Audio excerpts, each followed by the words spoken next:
Yan, hello po sa ating lahat. Kumusta? I hope nasa mabuti po kayong kalagayan. San mang dako kayo ng mundo naroroon. So, Edu, may purpose nga ba kaya ginawa iyon kay Vinci? So, kahit sino ay magugulat at syempre, tayong mga viewers, supporters, no?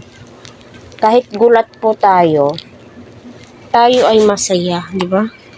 Para sa akin, na-shock nga po ako. Pero, oh my God, grabe yung tuwa ko nung nabasa ko yung title na yon. Kasi nga, kahit sino di po expected yun eh. Kasi, di po natin alam kung ano yung magiging reaction. So, isa po ang nanay ni Kalingap Eds nga daw po sa mga nagmamaraton, palaging pinapanood, inaabangan ang mga Kalingap serye. Sinusuportahan, walang skip ads, sabi nga po ni Eds kay Kuya Val, Kalingap Rab, kay Ate Edna, sa lahat.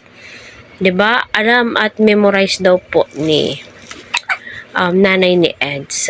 So, ang pagkakaalam kong purpose ni Eds dito is makilala ng lubusan ni nanay niya, si Viancy, kung anong katangiang meron si Viancy. So, nakikita ko dito is napakabait na bata ni Viancy, sa totoo lang. Kasi nga po,